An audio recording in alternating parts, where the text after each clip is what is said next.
الحمد لله الذي خلق الموت والحياة ليبلوكم أيكم أحسن عملا وهو العزيز الغفور. أشهد أن لا إله إلا الله وحده لا شريك له وأشهد أن محمدا عبده ورسوله. اللهم صل على محمد وعلى آل محمد. أيها الحاضرون رحمكم الله، أوصيكم وإياي بتقوى الله فقد فاز المتقون. اتقوا الله حق تقاته ولا تموتن إلا وأنتم مسلمون. أعوذ بالله من الشيطان الرجيم. من عمل صالحا من ذكر أو أنثى وهو مؤمن فلنحيينه حياة طيبة ولنجزينهم أجرهم بأحسن ما كانوا يعملون. Hadirin sidang jamaah salat Jumat yang dirahmati Allah Subhanahu wa taala. Judul nasihat kita pada kesempatan berbahagia ini adalah tadabbur surah An-Nahl ayat 97. Di dalam surah An-Nahl ayat 97 ini Allah menggambarkan ciri-ciri orang yang mendapatkan hayatan thayyibah. Hayatan thayyibah adalah kehidupan yang baik. Di sini kalimatnya bukan al-hayatu at-thayyibatu, tetapi hayatan thayyibatan, bentuknya nakirah. Di sini menunjukkan pengertian kehidupan yang baik itu sangat luas. Baik saat dia berada dalam kehidupan di dunia ini maupun saat proses sakaratul mautnya, bahkan kelak dia mendapatkan balasan dari Allah berupa syurganya. Jemaah rahimakumullah, sebelum kalimat hayatan thayyibatan ada beberapa syarat yang harus dipenuhi oleh mereka para hamba Allah untuk mendapatkan nikmat hayatan thayyibah. Ayat ini diawali dengan kalimat man 'amila salihan min dzakarin aw untha. Barang siapa mengerjakan kebaikan baik dia pria maupun wanita, laki-laki atau perempuan. Maksudnya apa? Allah menyebutkan di antara ciri untuk mendapatkan hayatan thayyibatan mereka yang beramal saleh. Beramal saleh dimaksud adalah sebagaimana dalam tafsir Ibnu Katsir disebutkan adalah perbuatan baik yang ikhlas sesuai petunjuk Allah dan Rasulnya.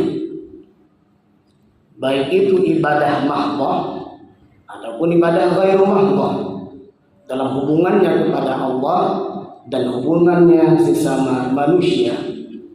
Sebagaimana juga perintah Allah dalam surah Al-Maidah ayat 2, wa ta'awanu 'alal birri wat taqwa. Hendaklah kalian saling tolong-menolong dalam perbuatan baik dan bertakwa. Jamaah rahimakumullah, inilah password awal di mana dalam perjalanan kehidupan kita, pastikan keberadaan kita, sifat kita, sikap kita, perbuatan kita adalah soleh. Kalau perbuatan salah, itu bukan predikat menuju hayatan thayyibah. Tapi untuk menuju pada hayatan thayyibah adalah amalan salihah. Perbuatan baik sesuai petunjuk Allah dan Rasulnya. Selanjutnya Allah menyebutkan wa huwa mukmin. Amal soleh yang dia laksanakan adalah atas dasar iman kepada Allah, bukan mengharap pujian manusia. bukan berharap hadiah dari atasannya, bukan, atau berharap sesuatu yang diinginkan dari makhluk, bukan. Tapi wahwa mukmin ini adalah dia orang yang beriman. Ketika dia beramal soleh, ketika dia beramal baik, maka dia menganggap perbuatan baik itu adalah perintah Allah dan Rasulnya. Dan kemudian dia berharap agar balasan kebaikan itu Allah yang akan memberinya, bukan manusia. Maka jamaah rahimakumullah, orang-orang yang bukan muslim, orang-orang yang bukan mukmin, katakanlah orang kafir, mereka berbuat baik. Dalam hadis Rasulullah disebutkan, hadis riwayat Muslim, bahwa dia hanya mendapatkan balasan di dunia saja, sementara di akhirat tidak dapat. Dan ini bagian daripada sifat Rahman Allah, Ar-Rahman, Ar-Rahim. Ar-Rahman, sifat Rahman Allah, sifat rahmat dari Allah diberikan di dunia, apakah dia beriman atau tidak beriman. Sedangkan Ar-Rahim, sifat khusus sayang Allah, rahmat Allah hanya khusus kepada orang beriman. Sementara orang-orang kafir, wa ma'wahumun nar, di akhirat dia mendapatkan neraka jahanam. Jamaah rahimahumullah, kalimat berikutnya Allah menyebutkan falanuhyiyannahu, maka niscaya kami akan berikan kepadanya. Nah, ini janji Allah. Kalau janji manusia bisa jadi benar, bisa jadi salah. Kalau janji manusia bisa ditepati atau tidak ditepati. Tapi ketika Allah berjanji, innallaha la yukhliful mi'ad, bagaimana orang beriman ketika membaca ayat-ayat Allah, ketika membaca hadis-hadis Rasulullah, di sana ada janji Allah, ada kabar gembira bagi yang beriman dan beramal soleh, janjinya dapat surga. Maka sebagai orang beriman kita yakin apa yang Allah janjikan, hayatan thayyibah. Ibnu Katsir mengartikan hayatan thayyibah di sini adalah dunia dalam kehidupannya penuh dengan ketentraman jiwa. Masya Allah. Orang yang mendapatkan hayatan thayyibah, jiwanya tenang, jiwanya tentram dengan beramal soleh dan beriman kepada Allah. Ali bin Abi Thalib memberikan pemahaman hayatan thayyibah adalah qanaah. Qanaah ini adalah sebuah sifat yang sangat mulia. Berapapun harta yang dia dapat, berapapun nikmat yang dia miliki, dia terima dengan senang hati dan berbaik sangka kepada Allah Subhanahu wa taala. Itulah qanaah. Dan qanaah ini akan mengantarkan manusia hidup penuh dengan kebahagiaan. Dia tidak pernah membanding-bandingkan antara pangkat dia dengan pangkat orang lain. Dia tidak pernah membandingkan antara kekayaan dia dengan kekayaan orang lain. Tapi dia bersyukur dengan nikmat apa yang dia miliki. Nikmat sehat, nikmat keluarga, nikmat harta, pangkat dan jabatan yang dia miliki, semua itu dia bersyukur kepada Rabb-Nya. Hayatan thayyibah secara umum juga bermakna adalah saling membantu dalam kebaikan. Lihatlah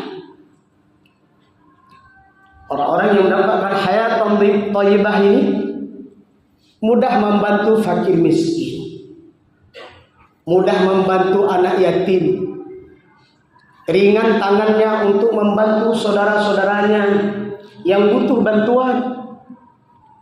Hayatan thayyibah, dimanapun dan kapanpun dia berada, lisannya, anggota badannya, semua yang dia miliki, harta, pangkat dan jabatan, semua itu tujuannya adalah untuk membantu saudaranya. Dalam sebuah hadis sahih sering kita dengar, wallahu fi aunil 'abdi ma dama al-'abdu fi auni akhihi. Hadis ini memberikan semangat kepada kita bahwa Allah Subhanahu wa taala akan selalu membantu hambanya, hamba yang senantiasa membantu saudaranya. Masya Allah. Saat kita membantu saudara kita, saat kita menolong teman karib kerabat kita, rekan bisnis kita, atasan kita, bawahan kita, perhatikan. Di saat kita membantu itu sesungguhnya Allah Subhanahu wa taala senantiasa menolong kita. Nah, ini nikmat yang luar biasa. Kalau ini kita pikirkan, walaupun dia bukan saudara kandung kita, walaupun dia mungkin bukan sahabat kita, siapapun dia, ketika sudah mengucapkan dua kalimat syahadat, asyhadu an la ilaha illallah wa asyhadu anna muhammadar rasulullah, persaudaraan keimanan yang kita miliki, kita bantu saudara-saudara kita yang seiman, kebaikannya bukan hanya di dunia kita rasakan, bahkan di akhirat nantinya. Jamaah rahimahullah. Kalimat berikutnya Allah menyebutkan wa lanajziyannahum ajrahum bi ahsan. Masya Allah. Dan akan kami berikan di akhirat nanti dengan pahala yang lebih baik. Tadi di dunia hidupnya damai, tentram, bahagia, memiliki sifat qanaah, mudah membantu saudaranya. Di dunia dia bahagia. Dan di akhirat nanti, sebagaimana juga firman Allah dalam surah Al-Baqarah ayat 261, satu kebaikan yang kita lakukan digambarkan di sana bagaikan kita menanam satu biji benih. Dan satu biji benih itu menumbuhkan satu pohon. Setiap dari pohon tersebut menghasilkan 7 cabang. Dan di setiap cabangnya 100 biji. Itu baru satu biji yang kita tanam. Maka dikali 7 ada 700. Satu kebaikan. Bagaimana dengan kebaikan kita kepada diri kita? Kebaikan kita kepada keluarga kita? Kebaikan kita kepada tetangga kita? Kebaikan kita kepada bawahan kita? Kebaikan kita kepada atasan kita? Bahkan seorang pemimpin sebuah negara sekalipun, kebaikannya kepada rakyatnya, mencintainya, mengayominya, memperhatikan kebutuhan rakyatnya, siang dan malam memikirkan tentang kesejahteraan rakyatnya. Berapa banyak jumlah kebaikan yang dia lakukan, Masya Allah. Tentunya Allah akan membalas lebih banyak lagi di akhirat nantinya. Kullu nafsin dha'iqatul maut wa innama tuwaffawna ujurakum yaumal qiyamah. Orang-orang yang berlelah-lelah dengan kebaikan di dunia, bercapek-capek dengan kebaikan di dunia, nanti di akhirat, wa innama tuwaffawna ujurakum yaumal qiyamah. Semua capek dan lelahnya dengan kebaikan, Allah balas dengan sempurna, tidak dikurangi sedikit pun juga. Dalam surah Yunus ayat 26 Allah berfirman, lilladzina ahsanul husna wa ziyadah wa la yarhaqu wujuhahum qatarun wa la dhillah ulaika ashabul jannah hum fiha khalidun. Bagi orang yang berbuat baik ada pahala yang terbaik. Lilladzina ahsanu ahsanul husna, yang terbaik berupa surga. Kemudian waziyadah, dan tambahannya. Para mufassir menyebutkan di sini adalah kenikmatan melihat wajah Allah. Masya Allah. Ketika penghuni surga sudah masuk surga, Allah bertanya kepada penghuni surga, nikmat apa lagi yang kalian inginkan? Maka penghuni surga mengatakan, kami ingin melihat wajahmu ya Allah. Maka disingkapkan tabir dan mereka melihat wajah Allah. Waziyadah, mereka dapat surga, diberikan berbagai macam nikmat. Kemudian waziyadah, ditambah lagi, yaitu mereka mendapat nikmat tertinggi, bisa melihat wajah Allah. Pada saat mereka melihat wajah Allah, mereka lupa dengan nikmat-nikmat sebelumnya. Jamaah rahimahullah. Makanu ya'malun. Amal soleh yang dia lakukan di dunia, makanu ya'malun. Beriman, keimanan yang dia miliki di dunia, itulah yang merupakan tiket untuk mendapatkan syurga Allah Subhanahu wa taala. Dalam surah Al-Haqqah ayat 21 Allah berfirman, "Kulu washrabu hani'an bima aslaftum fil ayyamil khaliyah." Dikatakan kepada mereka penghuni syurga, makan dan minumlah kalian dengan nikmat sebagai balasan amal yang kamu kerjakan pada hari-hari yang telah lalu. Itulah di dunia. Masya Allah, kesempatan hidup di dunia merupakan peluang bagi kita untuk memperbanyak amal saleh dengan dasar iman kepada Allah Subhanahu wa taala. Mari kita manfaatkan dengan sebaik-baiknya kesempatan hidup ini. Semoga kelak dengan amal saleh dan iman yang kita miliki, Allah berikan nikmat surga kepada kita. Amin ya rabbal alamin. Barakallahu li wa lakum fil Qur'anil azim wa nafa'ani wa iyyakum bima fihi minal ayati wal dhikril hakim wa taqabbala minni wa minkum tilawatahu innahu huwas samiul alim.